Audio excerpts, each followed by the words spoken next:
So tonight I want to talk to you about the book of Daniel. Now, of course, book of Daniel has a much more complex structure than Psalm 67, but the point is it has a structure, and that structure reveals the depth of meaning in both form and function. And I want to talk about that. You know, it's really cool because God is writing, he's taking letters and making words. And then he takes words and he makes sentences which make thoughts. And then he takes these thoughts and he puts them together in a pattern that actually paints a picture. It shows you something. And so you're literally getting pictures from the words, which is just astounding. So that God is reinforcing what the words are saying by the pattern of the words that he says. It's almost like music. And of course, music is the same idea, right? You have notes, and then in those notes, there's a pattern, and that pattern gives us a tune. Of course, I'm not a musician, and someone that knows more about music could explain it better than I can, but you can see the beauty and the wisdom of God and what he's doing here. So anyways, so let me go to start dealing with the chiastic structure in the book of Daniel. Now, there's a principle that I want to deal with you in terms of Daniel. This is a biblical principle. In Deuteronomy 19, verse 15, it says, at the mouth of two witnesses or at the mouth of three witnesses shall the matter be established. That's in Deuteronomy 19:15. Jesus says the same thing in Matthew 18. He says, in the mouth of two or three witnesses, every word may be established. So there must be at least two or three witnesses for everything to be established. And you'll notice this biblical principle is established by how many witnesses? Three. Two witnesses. The Old Testament witnesses this, and then the New Testament witnesses this. So, of course, that's what the word testament means, right? So the Old Testament is a testament of God, a witness bearing witness to God, and then the New Testament is a New Testament. So the Bible is based on, the Old and New Testament is based on this principle of two witnesses. So if you looked at the context of Deuteronomy 19, this biblical principle is actually dealing with the administration of justice or judgment, which means that since Daniel is a book of judgment, then it must be in harmony with this principle. It must be established, everything must be established by the testimony of two or three witnesses. So the book of Daniel, which is a book of judgment, is going to be based on this principle of two witnesses. And we'll see that. So this is the chiastic structure of Daniel. And I'll go slow here. And then, I forgot to share the document in the invite. So I need to remember to do that. Because I wanted you guys to have a document so you can print it and keep it. So right now I'm going to go through the book of Daniel and explain the chiastic structure. Now, hopefully, Pastor, Brother Don can help you to put a link with the video, the recording, that people can just download it. So even people later who are watching it can get the document. Right. Thank you. There's a way to do that. Okay, thank you, Craig. So you'll notice that instead of putting it in a chi, which is the Greek letter chi, looking like an X or a pyramid, that I've put it in the context of two witnesses, the two lampstands, right? And so the book of Daniel is one book, but it's comprised of two books. Okay. It's actually two books. It's actually the book of Daniel starts out in one language, in Aramaic, and then it'll go to Hebrew. But anyway, the book of Daniel is two books, and everybody recognizes that chapters 1 through 6 is usually seen as the historical narrative part, and then 7 through 12 is seen as the prophetic part. So the book of Daniel actually is two books, but it's one book, and that's what I'm showing you here. For those of you that have not been with me in Daniel, I'm going to encourage you to keep reading the book of Daniel and keep reading it over and over. So at some point when we get in our studies of Daniel later, we're going to be jumping around back and forth the books of Daniel because there's patterns, and so I want you to be familiar with which is in each chapter. And I know some of you would say, well, I've read the book of Daniel before, but that's not what you're going to, hopefully you'll start reading it in a new light and start looking at things a little bit differently. So please continue to read it and get familiar with the text so that when we're jumping around, you can follow. Sometimes I tend to go quickly and I lose people. So I'll try to slow down, but so you'll see that the first lampstand, the one to the left, begins in the middle with chapter 1. Chapter 1 is in the position of the kana, or the central shaft of the lamp, the center of the chiasm, because it introduces the book and it actually introduces the kingdom concepts, the basic concepts of kingdom that we're going to be talking about throughout the book of Daniel are introduced in Daniel chapter 1. As I mentioned to you last week as well, or was it the week before, that Daniel 1 actually begins, Daniel 1 verse 1 actually begins with the king of the north capturing God's people and God's people going into captivity. That's Daniel 1 verse 1. That's the beginning of the time of the end. And then Daniel 1 ends with Cyrus coming and setting the people free, setting Daniel free from Babylonian captivity. And Cyrus, of course, in Isaiah 45, is the anointed one. He's a type of Christ. So Daniel chapter 1 begins with the king of the north conquering God's people and bringing them into captivity, and it ends with the second coming of Christ. So Daniel 1 verse 1 is actually a summation of the whole process of the end, as we shall see when we get into it. So that's why Daniel chapter 1 is in the central shaft position there of the first half of the book. Now, the next parts of the book, I'm going to deal with them together. You'll notice that chapter 2 and chapter 7 are chiastically connected. They're on the same bottom branch part of the lampstand. Do you see that? Yeah. Does that make sense? Mm-hmm. 2 and 7 are on the same bottom branch of the first lampstand, and that's why they're connected. So Daniel 2 is the vision, the dream of Nebuchadnezzar, remember? The image? Yeah. It starts with Babylon and Medo-Persia and Greece and then Rome and then divided Rome. And then you'll notice that it's connected to Daniel 7. In Daniel 7 has a vision, and he sees the lion and the bear and the leopard and the dragon and the little horn. So he sees Babylon and Medo-Persia and Greece and Rome and papal Rome. So Daniel 2 and Daniel 7 are parallel. They're chiastically paired because they're actually different versions of the same thing. They're explaining the same thing. Now, that same principle is going to connect with the second part of the chiastic structure, which is chapters 3 and chapter 6. Are you with me? Mm-hmm. So in Daniel chapter 3, what happens in Daniel chapter 3?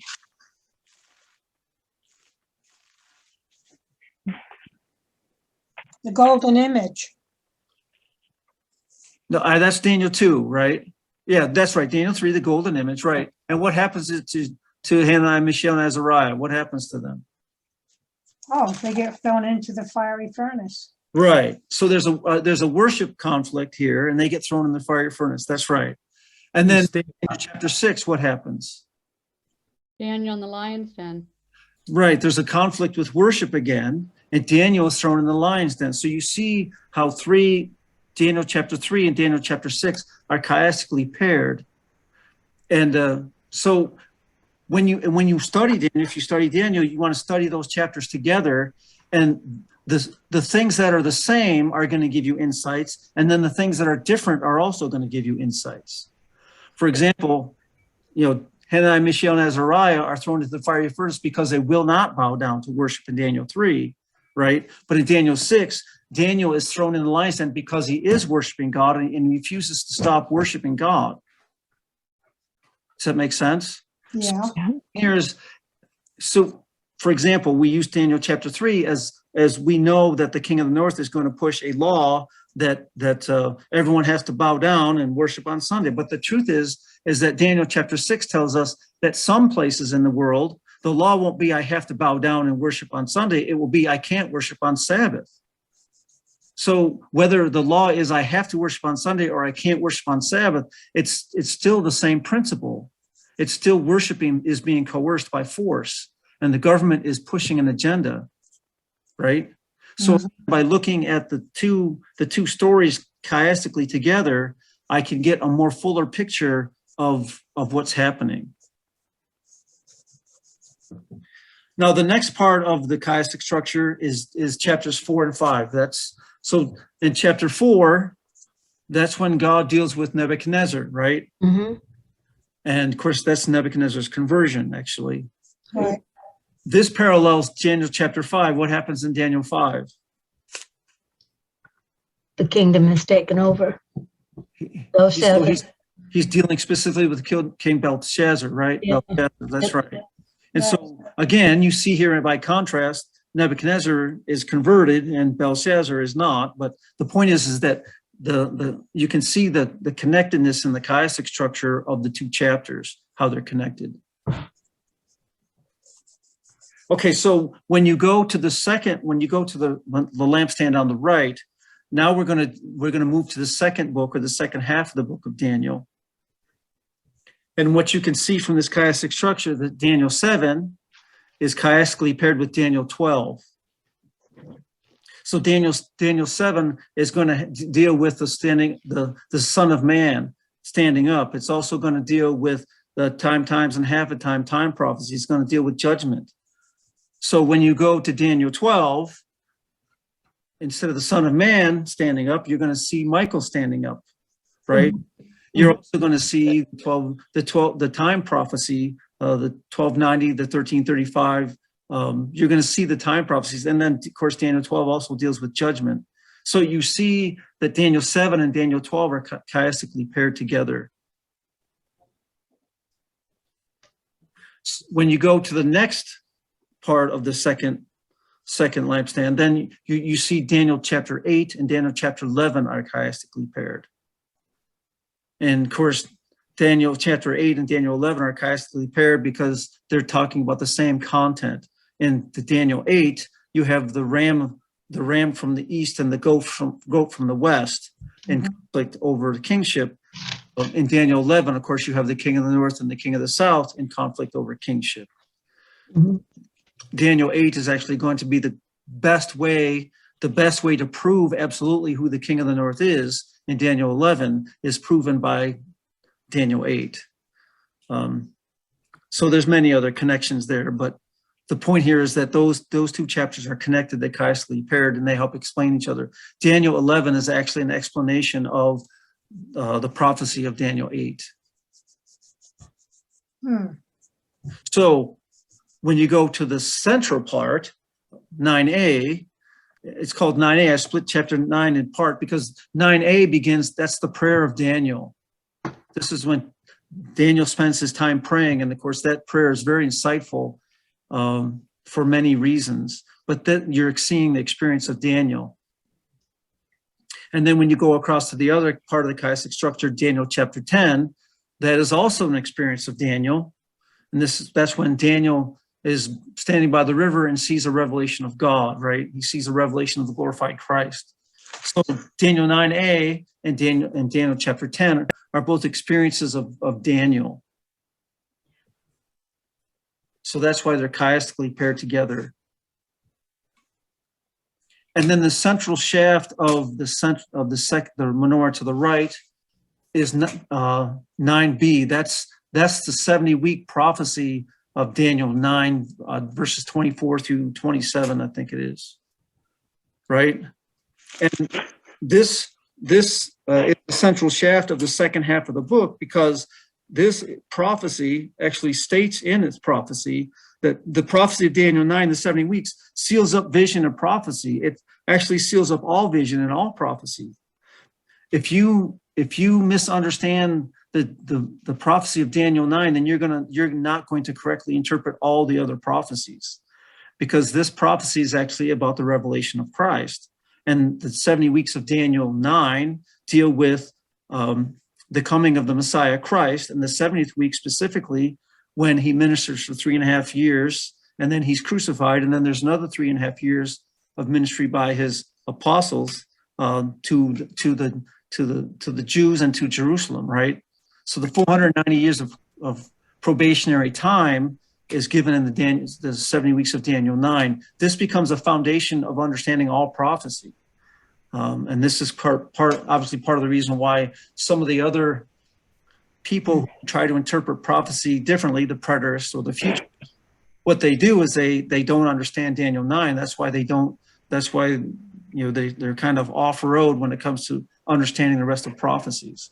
So that prophecy is very significant, obviously, as it says, to seal up vision and prophecy. This is the chiastic structure of the book. Now, what's beautiful about this is that these two lampstands represent two witnesses, right? Right. Mhm. I guess I should stop here and ask, is there any questions, what I've shared so far? Does it make sense? I Mhm. have a question. Yeah. Go ahead. Who has some Um, question? Two questions. One, where does it switch from Aramaic to Hebrew? It's in Daniel, it's Daniel 2:4. Yes, Yes, to the end of chapter 7. yes, Okay, so it actually fits on the first witness is in Aramaic. yes. Except for the Kana, which is in Hebrew. Totally in- Right, except for chapter 1, which is in Hebrew. And there's probably an Aramaic out there somewhere, but who knows? Well, see, what's interesting is that, Aramaic is the language of trade and business in Daniel's time. Mhm, So right. he's actually writing in language that can go to the whole world, just like Greek was the language of the Roman at the time of Christ in the Roman Empire, right? So he's using Aramaic because he can reach far more many people. It's the language, it's the language of business, trade. And Yeah, my and other of course- question was, Go the ahead. central part of the menorah on the right is Daniel 9, the second part, with the timelines and everything. But how is the number, the first chapter there, how's that chiastic in your opinion? The first chapter for the Is first. that chiastic?